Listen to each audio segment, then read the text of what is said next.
I'm here because I have deep concerns about the Iranian nuclear agreement that Congress begins considering today. It will be up to members of the House and Senate to vote yes or no on the Joint Comprehensive Plan of Action that President Obama has signed with the government of Iran. For every member of Congress, no matter how many years they serve or how many votes they cast, this is a vote that will be remembered. So much is in the balance for our own security and that of our allies. It's not a moment for appeals to party loyalty, for whip calls or returning favors or lining up against the president for its own sake or lining up with the president for its own sake. Every man and woman in Congress will have to stand alone on this issue. And they should choose with nothing else in mind but the merits of the case and the interest of our country, bringing their own best judgment to a decision that theirs alone is theirs alone to make. I've come in that spirit today, setting aside for now any broader disagreements with the Obama administration, any stake in past debates, any concern of electoral politics. This vote in Congress will have profound consequences. Approval of this agreement will not prevent a nuclear Iran. Along with a pathway to a nuclear arsenal, President Obama's agreement will provide Iran with funds and weapons the regime will use for the support of terror, the dominance of the Middle East, and the furtherance of Tehran's effort to destroy Israel, threaten Arab regimes, and prevent the United States from defending our allies and our interest in the Persian Gulf and beyond.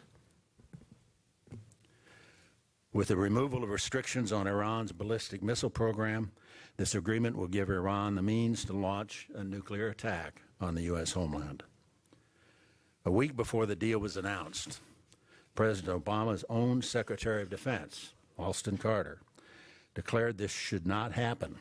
Quote, "The I in ICBM," Ashton Carter noted, stands for intercontinental, which means having the capability to fly from Iran to the United States, and we don't want that. That was a week before he knew what was in the agreement. I know of no nation in history that has agreed to guarantee that the means of its own destruction will be in the hands of another nation, particularly one that is hostile. What President Obama is asking the United States Congress to do is unique, historically and dangerously unique. The results could well be catastrophic. The claims made by President Obama, Secretary Kerry, and other members of the Obama administration about this agreement have been robust. This deal will, they have said, and I quote, "prevent Iran from obtaining a nuclear weapon, cut off all Iran's pathways to a bomb, including the covert pathway, provide us with a certainty we will know what they are doing in the nuclear arena, prevent nuclear proliferation, encourage stability across the Middle East, and prevent war." These assertions are simply false. Take the President's assurance that the agreement will prevent Iran from obtaining a nuclear weapon. In a more candid moment a few months ago, he admitted that under this deal, the Iranians in 13 years or so will have, and I quote, "advanced centrifuges that enrich uranium fairly rapidly, and at that point the breakout times would have shrunk to zero." The President's own words make clear that this agreement does not keep Iran from nuclear capability.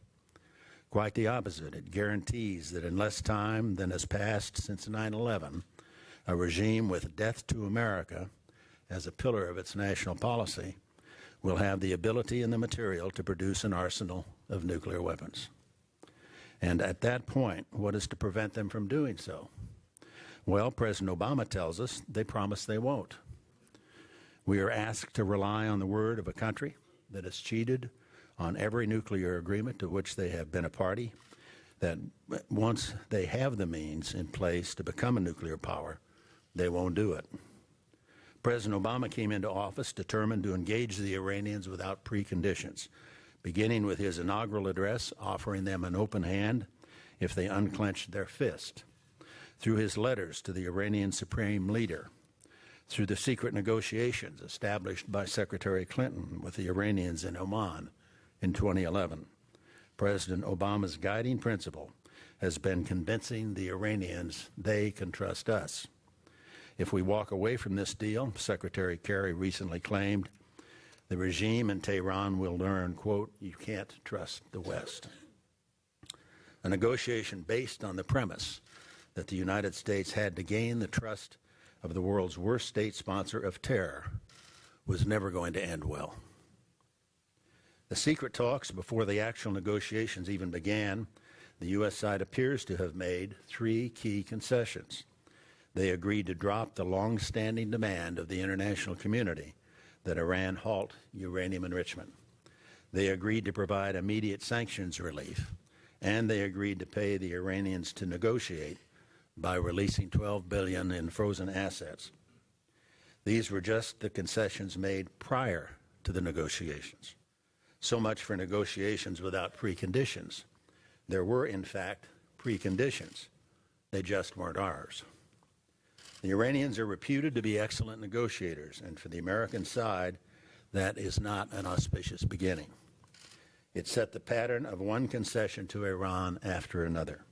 Hard deadlines declared and then ignored. A general air of desperation to get a deal, not on their part, but on ours, and not on our terms, but on theirs. The cave on enrichment wasn't just any concession. Under the Nuclear Non-Proliferation Treaty, signed by some 190 nations, including Iran, countries with peaceful nuclear programs do not have a right to enrich. Agreeing to the demand that the United States recognize such a right for Iran guts the fundamental principle at the heart of the NPT and makes it much more difficult for the international community to deny such a right to any other state. It also, in one fell swoop, neutered 6 United Nations Security Council resolutions passed to stop Iran's nuclear program, including its uranium enrichment activities. President Obama, who says he is committed to the international arms control regime, to the United Nations, and to nuclear non-proliferation, is now urging that the United States accept an agreement that will undercut the most effective multilateral arms control treaty in history and negate the previous demands of the international community expressed in those UN Security Council resolutions. The President says this deal will, quote, stop the spread of nuclear weapons in this region. In fact, by legitimizing the Iranian enrichment program, for the first time ever, the deal will likely accelerate nuclear proliferation as other nations demand the same right. America's friends and allies in the Middle East, including the Gulf states, know that their own security hangs in the balance as the United States enables Iran to acquire nuclear weapons. They have watched the Iranians get the better of us in these negotiations.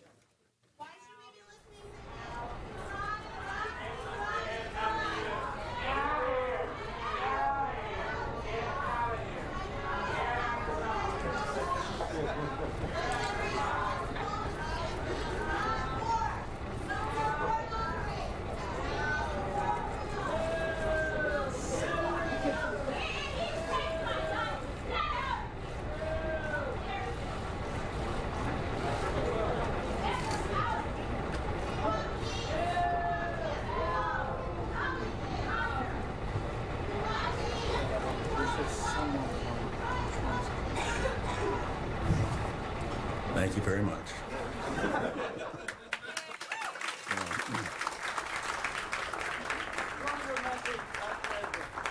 They know we are simultaneously withdrawing from the region and making cuts to our own nuclear arsenal and defense budget.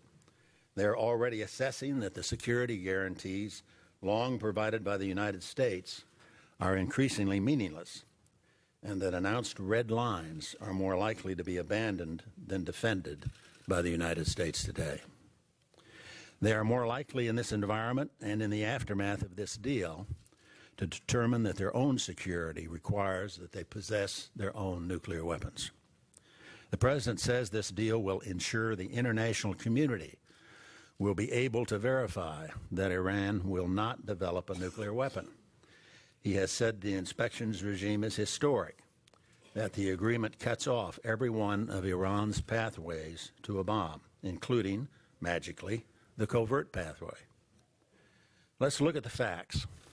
After we were assured repeatedly by members of his administration that this agreement would include anytime, anywhere inspections, President Obama has accepted a deal that gives the Iranians anywhere from 24 days to many months to delay inspections at suspicious sites.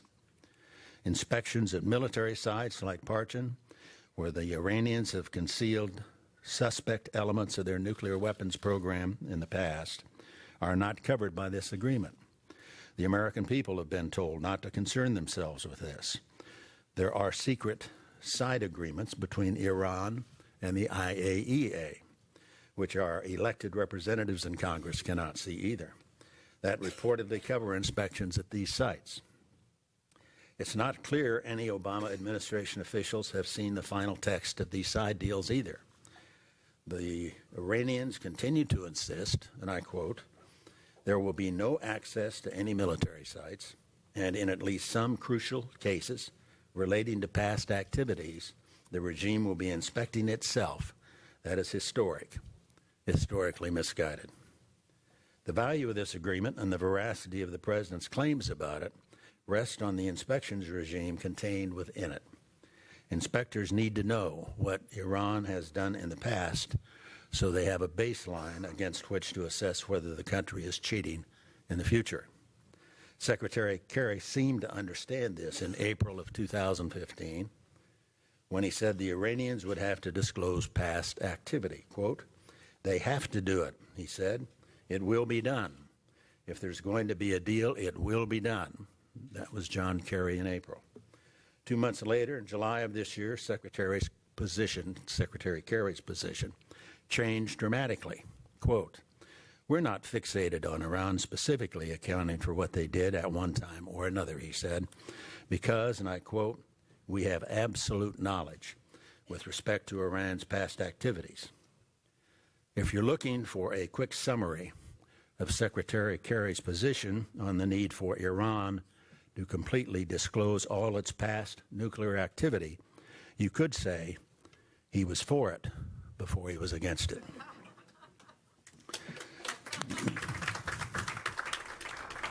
General Mike Hayden, former director of the CIA and the NSA, said he knows of no American intelligence official who would claim, as Secretary Kerry does, that we have complete knowledge of what Iran has done in the past. Detecting elements of a country's nuclear program and predicting how close it is to breakout is a notoriously difficult intelligence task. It is one that we have failed at time and time again. The United States failed to predict the first Soviet atomic test in 1949, the first Chinese test in 1964, the first Indian test in 1974, the first Pakistani test in 1998, and the first North Korean test in 2006. All of this should raise serious concerns about the claims President Obama has made that the agreement guarantees a breakout time of at least 1 year. Accurately assessing how far the Iranians are from obtaining a nuclear weapon would require a full and complete disclosure of their past activity. Inspectors need a baseline. If we don't know how much progress Iran has made towards obtaining a nuclear weapon, we cannot accurately assess how much farther they need to go or how long it will take them. The Iranians were unwilling to make such a disclosure, which tells us something in and of itself. And President Obama and Secretary Kerry dropped this essential requirement. Under President Obama's agreement, there will be no anywhere, anytime inspections and no inspections of military sites.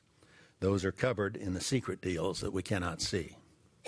There will be no access to the regime's nuclear scientists, no full disclosure of past activity, no full access to documents pertaining to Iran's nuclear program, and Iran will be doing some of the inspections themselves. We are essentially leaving it up to Iran to let us know when and where they might have engaged in illicit nuclear weapons activity. The President also expressed firm resolve on the matter of sanctions. They would be lifted when and only when the Iranians had first met their obligations. It worked out a little differently, of course. They got that $12 billion and other sanctions relief right away. Soon the regime will be a player again in the oil and the financial markets. And finally, something on the order of $150 billion will be coming their way in the assets released under this deal. We were told and are still being told that at the first sign of cheating, sanctions will suddenly snap back on the regime. In reality, the deal makes it very difficult to reimpose sanctions or to impose new ones. It enables Iran to walk away from the agreement completely if any attempt is made to sanction them anew. Discoveries of violations by the Iranians would be followed by long international debates over every last technical point. And who doubts what the refrain would be from the Obama administration when confronted with obvious violations? We would hear that it's better to overlook the offense than to risk losing the agreement. And that's how we came to this point in the first place. It's the same weak, acquiescent, and ultimately dangerous mindset that led us so far down the wrong road to a deal so completely tailored to the demands of the Iranians.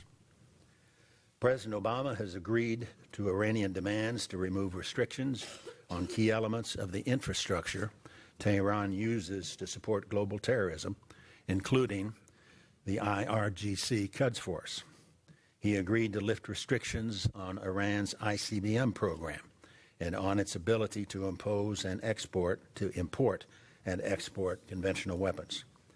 In this agreement, if it's approved, these concessions will further Iran's efforts to achieve one of its main objectives in the Middle East, to drive the United States out.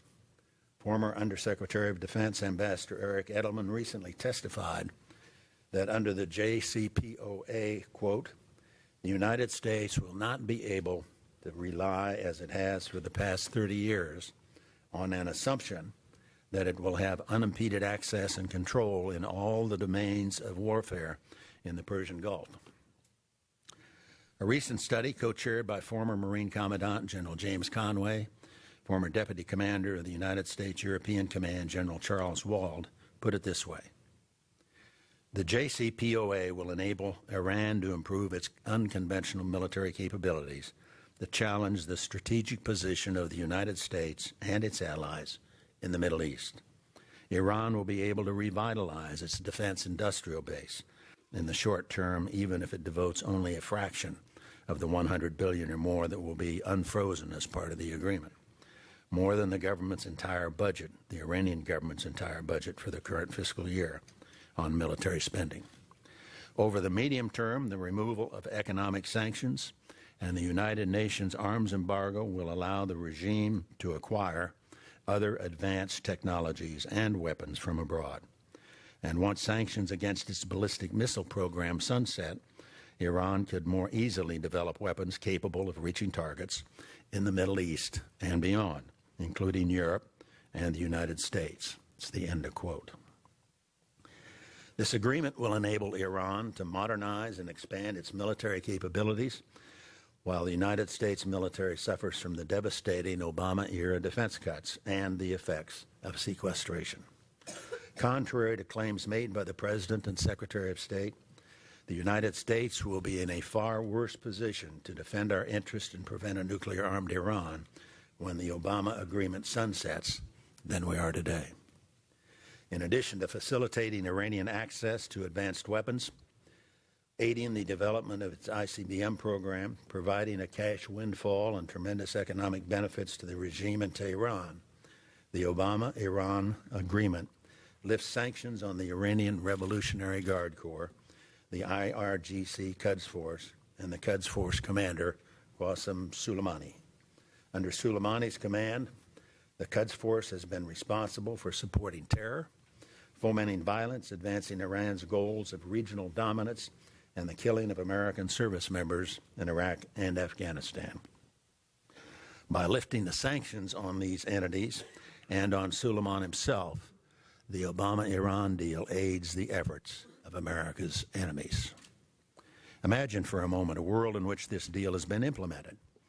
Iranian-backed forces in Yemen will receive additional aid and support as they work to ensure that Yemen remains a failed state, a theater in which al-Qaeda in the Arabian Peninsula has effectively operated, and a threat to Saudi Arabia's heavily Shia eastern province.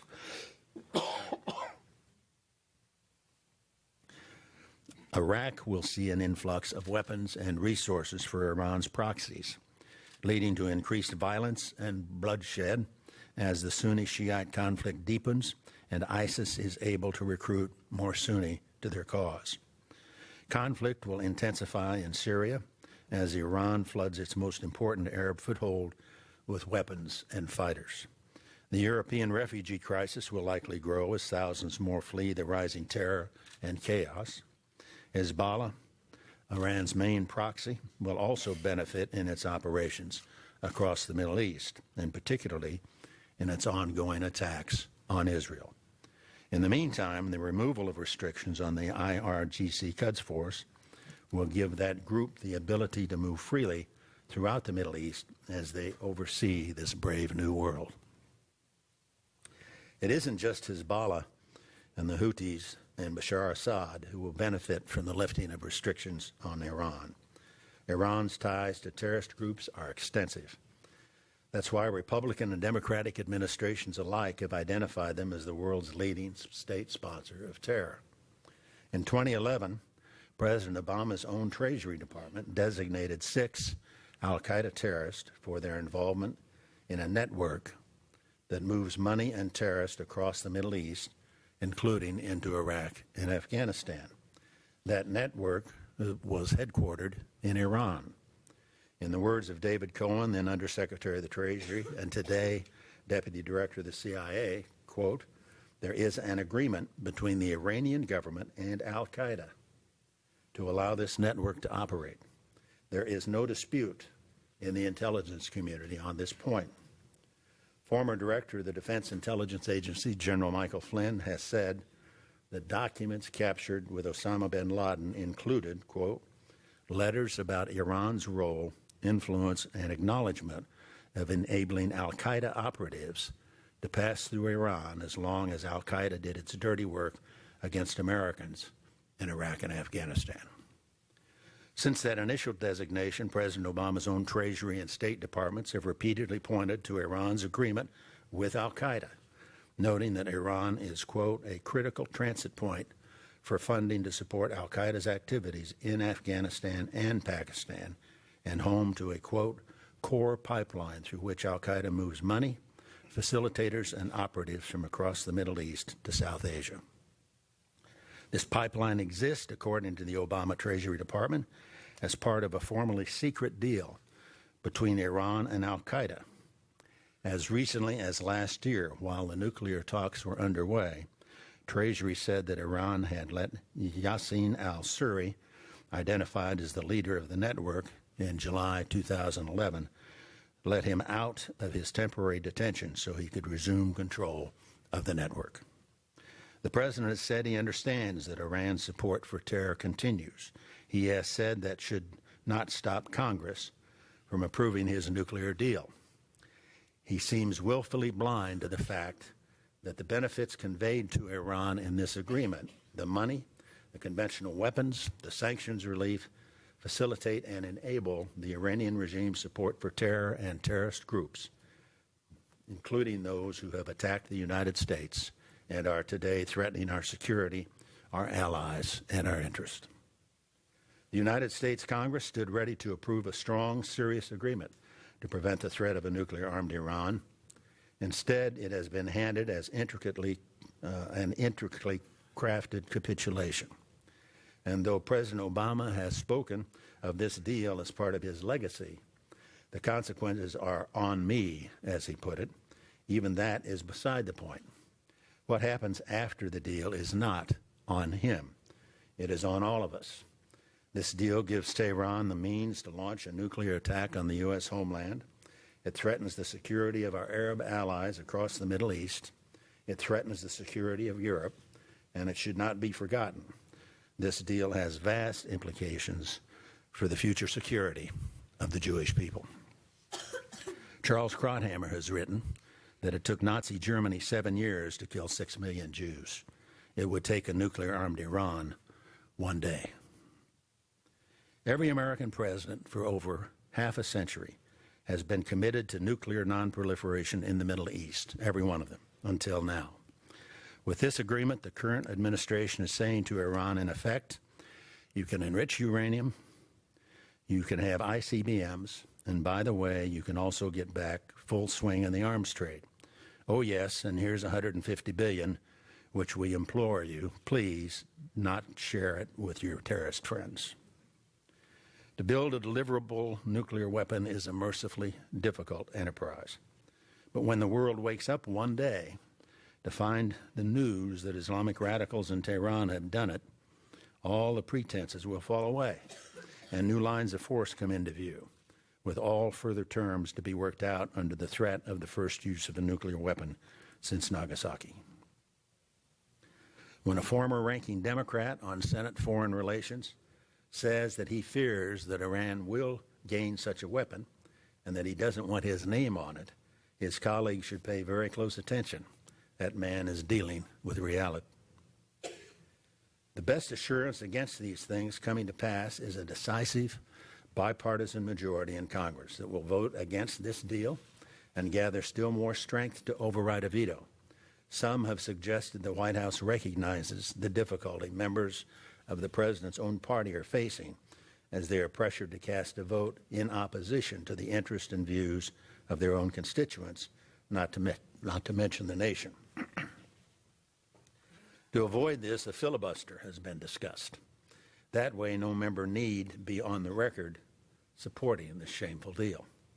Anyone unwilling to stand up and be counted on this deal should not be serving an elective office. The truth of the matter is that such momentous issues of national security should not be decided by a filibuster, a veto, or by 1/3 of the members of the United States Senate, least of all by a president who justifies his actions with a false choice, this deal or war. Now, as at other fateful turns in our history, the alternative to nightmarish scenarios that we all wish to avoid is not to make concession after concession after concession. The moment President Obama conceded that the Iranian regime had any right to enrich uranium, he lost the possibility of securing a good deal.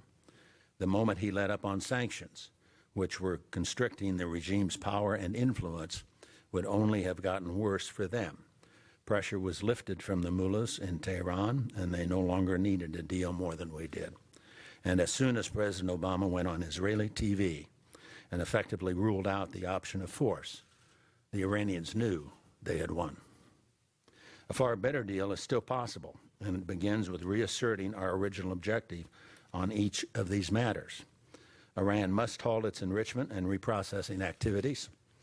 It must halt its ballistic missile activities. It must provide a full and complete accounting of all its past nuclear activities. It must allow complete go-anywhere, anytime access, including at military sites. There should be no sanctions relief until Iran has fulfilled these obligations. If Iran chooses not to do so, they must understand that the United States stands ready to take military action to ensure they do not acquire a nuclear weapon.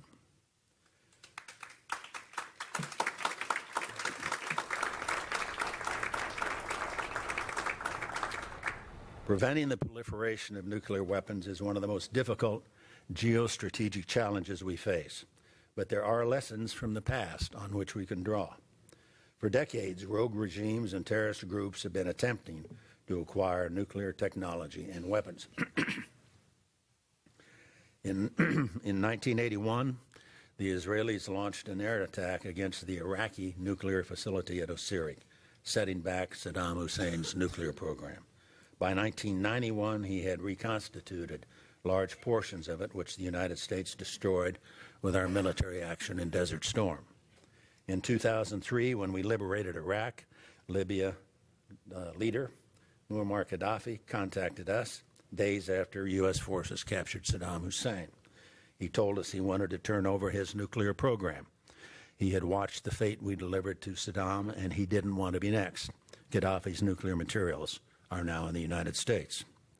Gaddafi's decision had two long-lasting and important effects. First, because he turned over his materials, they did not fall into the hands of militant Islamist terrorists who today control territory inside Libya.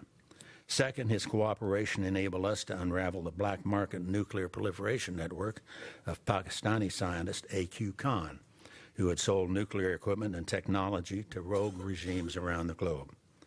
We put Khan and his network out of business. There is also evidence that the Iranians halted a portion of their program in 2003 in the aftermath of the U.S. invasion of Iraq, hoping to protect themselves from suffering Saddam's fate. In 2007, we learned that the North Koreans were building a nuclear reactor in Syria's eastern desert, territory now governed by ISIS. When the Israelis brought this information to us, President Bush told them he would not take military action. The Israelis decided to take action on their own and destroyed the reactor. In each of these cases, it was either military action or the credible threat of military action that persuaded these rogue regimes to abandon their weapons programs. Iran will not be convinced to abandon its program peacefully unless it knows it will face military action if it refuses to do so. That's how a serious negotiation plays out. That's how a self-respecting power with everything in the balance asserts its vital interest. Insisting on key non-negotiable points and maintaining a credible threat of military force are the indispensable elements of serious diplomacy over the Iranian nuclear program. That is what the administration should have done all along. Instead, they have presented us with a deal that strengthens our adversaries, threatens our allies, puts our own security at risk. They have placed on the table for congressional review a deal that provides weapons and funds to a regime that has pledged to destroy Israel and maintains death to America as a central pillar of its policies.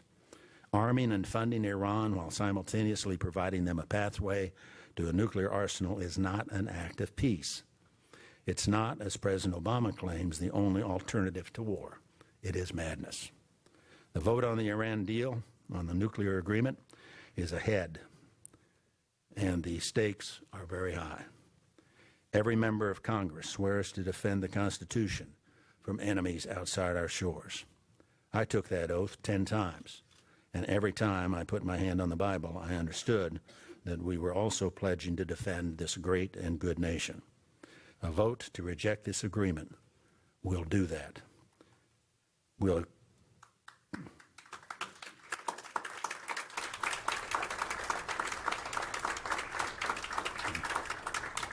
A vote to reject this agreement will do that. Approving it will not. Thank you very much.